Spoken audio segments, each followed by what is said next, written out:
Okay, so I'm just following up. This is part 2 of our initial message.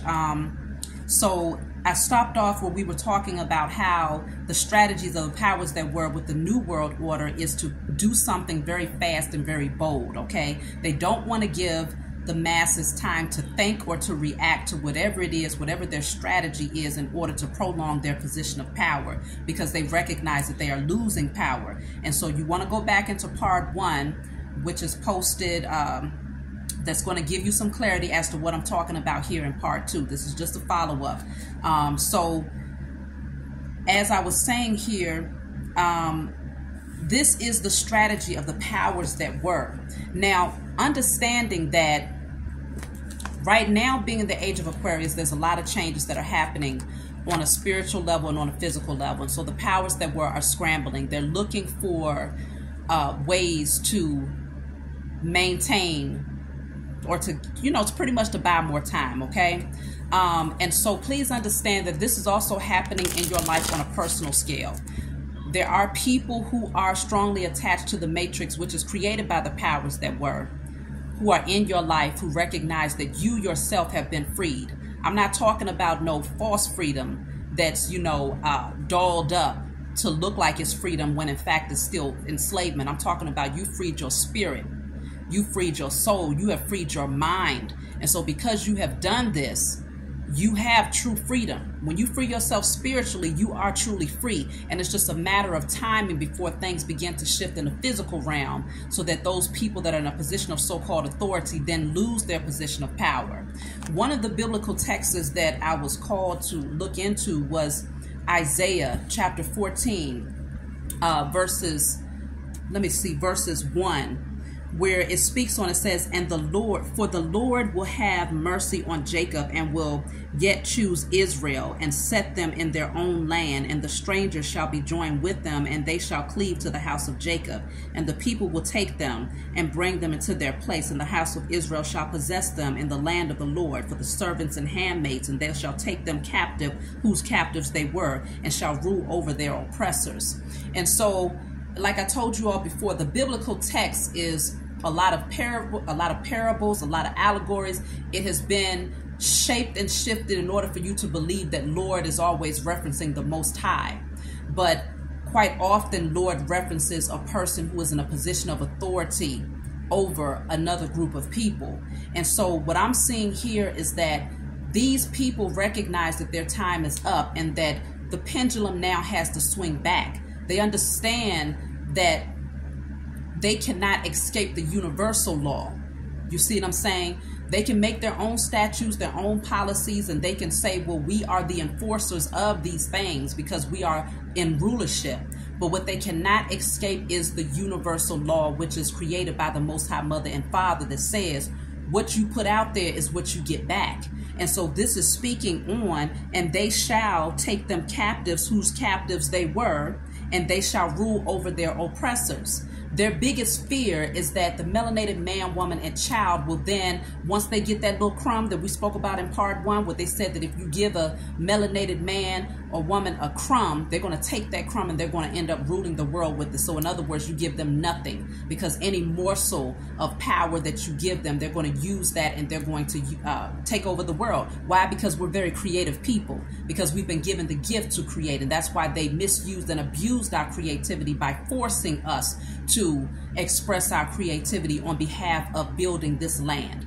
Okay, even though the land was already ours, they forced our hand to build it up for them, because they're very lazy people. You see what I'm saying? But then they turned that around using psychology and said, we are the lazy people. How can you be lazy as a people when your ancestors built the entire country? If anything, we taking a break on behalf of our ancestors, who for too many generations did not get one. I'm talking about from sun up to sundown, and still did not get not one thing except for murder, rape, robbery, theft, kidnapping, being stripped from their families, being stripped from their belief systems, being stripped from their names, their, the remembrance of their culture, their ancestors. If things were taken from them rather than given to them. And so when you're talking about the law of cause and effect, yes, in today's age, we're taking our power back. We deserve, it's just like, and what really gets me is when you hear people say, well, I was not a slave. If you wasn't a slave, then why would you anticipate that you would receive reparations? Well, guess what? The same European person, if you receive, let's just say you have a house that my ancestors built. If your great-grandmother owned this huge estate and she owns all of this land, which she stole, and my ancestors built that up for her, which they did, your great-grandmother owns this estate, do you not believe that she's going to want to pass it down to her children and their children and their children? Everybody benefits from what your great-grandmother stole. I'm talking about many of the Europeans. Your lineage benefits from what your great-grandmother stole. So why shouldn't my people benefit from what was taken from my great-grandmother or my great-grandfather? Why shouldn't I benefit from what was stolen from my great-grandfather, but you can benefit from what you did steal from my great-grandfather? That doesn't make any sense. But they want to use reverse psychology and tell you, well, you should be happy that you're free. You know, you didn't have to deal with that, and so therefore you don't deserve to get what would have been given to your ancestors. And that's the biggest lie ever told. We are still very much so owed because our ancestors did not receive what was rightfully and inherently theirs. And it's still too many people who stole from our ancestors that are currently benefiting from what was taken. And so it has placed a lot of our people at a strong disadvantage. So this is where it says you become captives to those who you had taken captive. Okay? And it says, and they shall rule over their oppressors. So we get back into our position of power. And see, the difference is melanated people have a very different soul. We have a different spirit. Okay? Now, there are very few Europeans who I can say fit the same category as melanated people in terms of the core of their heart. Okay? So I'm not saying that all Europeans are bad, but I'm saying that when we looking at the history and, you know, what's going, hey, let's just be real.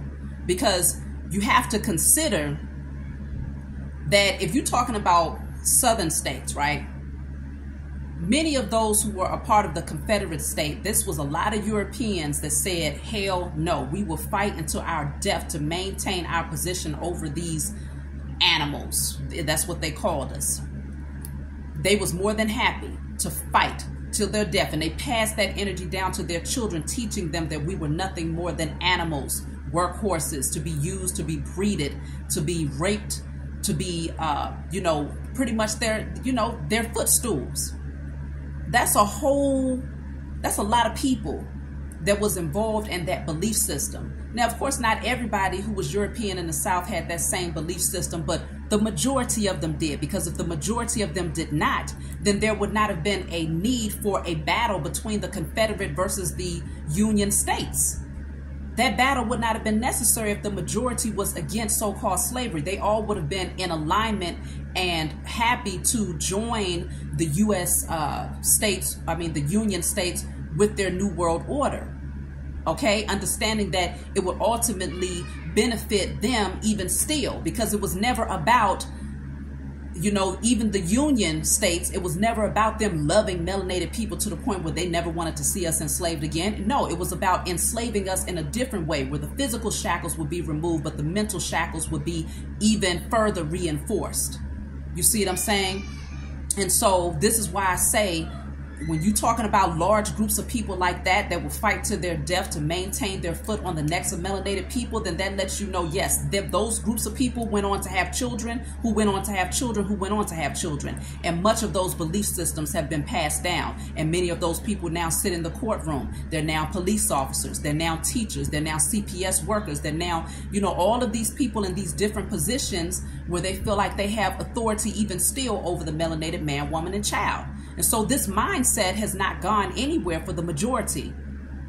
But when I'm talking about now that we are regaining our position, because we first regained it in the spiritual realm, as above, so below, we end up reclaiming our position in the physical realm. What ends up happening is we get our throne back. We get seated back on our throne. Biblical text speaks that we're going to have these people as our slaves, that we're going to take them captive just like they took us captive, that we're going to oppress them just like they oppressed us. But the fact of the matter is, we're not we're not built like that. We're not cut from the same cloth as them to the point where we ready. Because if this was the case, if that was the case, then most Europeans understand, they have this mindset of superiority and so-called white privilege, right? They will easily, I see it happen all the time. They ride their bicycles through the hood like it's nobody's business. They ain't worried. They ain't bothered. Why? Because they know they can ride past a whole group of 10 so-called thugs, okay, that's posted up on a corner, repping their corner, and none of them will bother that person. Okay? They know this. Why? Because the psychological effects of what the powers that were has done on our people, to the point where that person is fine, but let it be somebody else who's not from that sector, who's not from that corner, that looks just like them, that rides through there. They might have some questions, right? Now they want to get some answers as to where you come from, what you representing, what you're trying to do over here, because the psychological effects that has been had upon our people has been embedded within us so deeply that we see one another as being the direct enemy rather than those who are the true oppressors. You see what I'm saying? And so we are not set up to where we're going to be running around here cutting up these people's babies, killing them, the grandparents. If anything, we helping these people walk across the street. I do it all the time. You see what I'm saying? I see Europeans, okay, if you need some help to get across the street, I just, it's been times where I had one elderly couple. The husband fell down at the entrance of the restaurant. They looked like they had to be about in their late 80s, early 90s. And rather than letting the wife stand there struggling to get her husband up, of course, me as a healthcare provider at that time, I'm like, well, let me come and help this man get up. That's just our nature. You see what I'm saying? In spite of what I know that his ancestors might have done to mine, especially given his age, the likelihood that his ancestors worked against mine was pretty high, but it doesn't mean that they did, but it's a strong likelihood. I look past all of that. You see what I'm saying? Because we generally operate from our heart, from our core, and our core is really love. And this is the only reason why the powers that were able to pull the wool over our eyes and to get us into this submissive state. You see what I'm saying? Because had we not called them, given them permission to eat with us, to sit down at the table with us, to dine with us, to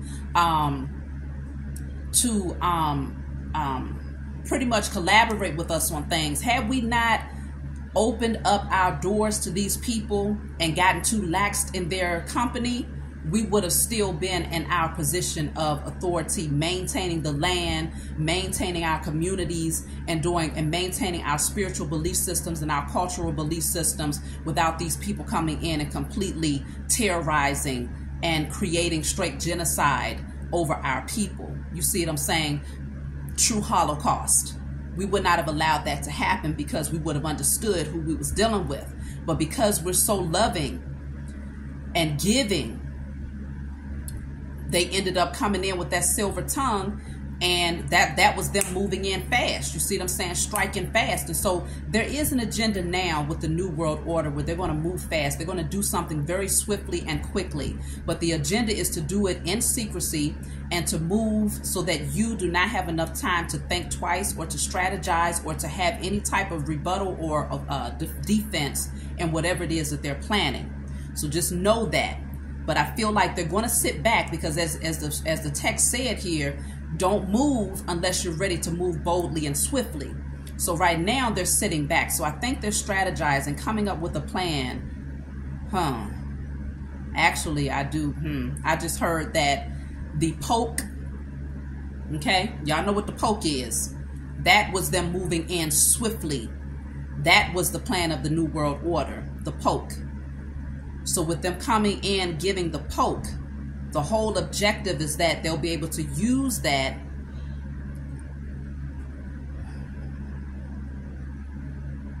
in order to control the masses some kind of way.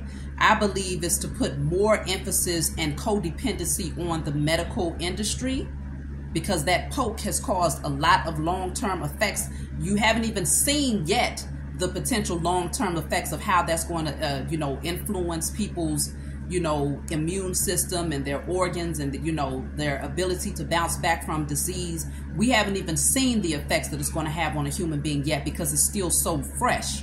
But there were things that we've already seen enough of it to where it's like, oh, hell no, too many people done dropped out, too many people done had strokes, heart attacks, blood clots, all types of things going on just suddenly, where these people were doing just fine prior, and as soon as they get to Polk, suddenly they're having all of these health issues.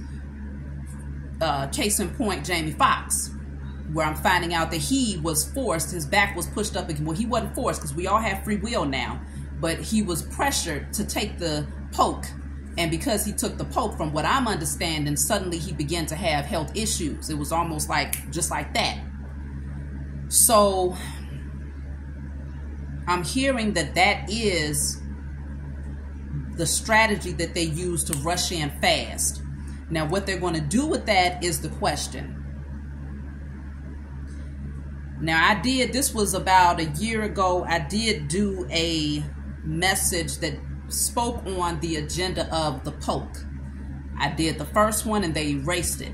Okay, YouTube erased it because they didn't like the message that I brought forward. So I ended up doing it again, but I had to give it a different title. I'm going to see if I can go back and find that and put the link in the description box so that y'all can check it out for those of you who are interested, because I'm going to go back and watch it and see how that ties into this message right here. But I'm going to close out and say that it's very important for you all to recognize the same way the powers that were is trying to cling to us as a community, as a group of people who are taking our power back. So are those in your intimate space. Those people who you had to walk away from, that you recognize as being enemies, that you recognize did not mean you well, they are also clinging to you because they recognize that from this point on, they are going to have to deal with some major karma where they're taking a whole lot of losses that they cannot bounce back from without your energy, without your support. So you're going to have a lot of people reaching out to you, asking you for help, a lot of people that's going to be calling you all of a sudden, a lot of people that's going to be trying to take advantage to see if they can get back into your good graces, because they're going to be clinging to you out of fear of their inevitable fate. You see what I'm saying? And so be mindful of that, because you know, one of the worst things that you could do, especially, you know, going back into history, when we sat down at the table with these colonizers and broke bread with them and communion with them, that should not have never happened. Looking back, we should have, our leaders at that time should have made a very clear distinction of who we were versus who they are, and made sure that they went back to their rightful place, their land where they had come from. They should not have never been given that much grace and that much leeway to be able to sneak in and, you know, right in front of our faces, really take over everything that we had built and created and strip us of all that we had all that we had learned and passed down from one generation to the next. They should not have never been in a position to do that. And so I feel like with this scripture in Isaiah 14, it speaks on them clinging to us, because even though we have good hearts, we still have to recognize that a good heart can get you in trouble if you're opening it up to the wrong energy. So you don't want to over nurture anybody. This is why it's so important to find balance on an individual level when it comes to your masculine and your feminine energy. Because in that feminine energy, all you want to do is nurture people. You want to care for people. You want to love on people. But that masculine energy gives you more of a logical, practical thinking. You're going to be thinking from your logical mind. Is this beneficial in the long term? Is this disruptive to my foundation? Is this disruptive to my kingdom? You see what I'm saying? So it's so important to have that balance between the masculine and feminine, so that when this time comes, when we start to see these changes happen in the 3D, where the powers that were are losing their position of authority, their structures are being torn down, we're building ours up, the new kingdom is being built up, they're going to want to cling to us. They're going to want to come back in and see if they can commune with us, if they can break bread with us, because they don't want to be just out in the cold with nothing. But we have to say no. We have to allow them to feel the pressure. Okay? And that's not just going to be in this lifetime. These people are going to have to deal with this for many lifetimes, because it was too many generations that they destroyed and terrorized, okay? I mean, viciously, no mercy. And so we're going to have that same type of approach when it comes to them. But that loving, nurturing side of us, you don't have to do away with it, but you do away with it to a point where it's like, okay, from a distance, I see you over there. I see you struggling, but just figure it out. Figure it out. You see what I'm saying? But trying to give handouts to help build them back up, you build them back up, and you best believe any crumb that you give them, they're going to take it and they're going to use it to strip you bare. With us, you give us something, you give melanated people something, we're going to use it to build up our communities from a space of love. We're not going to use it as a way to go and terrorize other groups of people or other nations of people. We don't operate from that manner. You see what I'm saying? But if you give them a crumb to build off of, they're going to use it to not only terrorize and tear you down, they're going to bite the hand that fed them, and plus every other hand that exists out there. That's what they do. They go and they terrorize, you know, different nations of people all across the globe. They've proven this to us from many generations, not just one person, not just one group of people in a specific time frame. No, this has been for generations, which lets you know that this is the energy. This is what is within their DNA. This is their natural makeup. You see what I'm saying? So when people show you who they are, you better believe who they are. This is a very major lesson for our people. When people show you who they are, it's very important that you believe them. Okay? They've shown us this for too many generations. And they continue to show it to us today, even though it's in their face that they was wrong. There's no way to deny it, but they will still find a way to try to make you believe that you're the problem. So things are changing, okay? The scales are now tipping, okay? The head is now becoming the tail, okay? And so because this whole turnaround is happening, these people are looking for a way to prolong their positions. Not just the powers that were, but those pawns who are in your intimate circle. So do not give them one crumb or one morsel to work with, because they will take that crumb and they will use it. They will take that and they will use it to terrorize you at any means. However they can think of, they're going to find a way to turn that crumb into a whole mountain to block your path. So those people that come back begging you and saying, I need this and I need help with that, and oh, can you do this and that for me? The answer is no. The answer is just a straight out no. Step into your masculine energy, and your feminine energy can love them from a distance. Don't let these people back into your space or your energy, and definitely don't let them come in and take advantage of you. Not for those in your intimate circle, and not for the powers that were, because trust and believe is coming. So I hope this message brought you all clarity. Please be sure to like and subscribe to my channel. Turn on the notifications bell if you want to keep up with my messages. I love you all.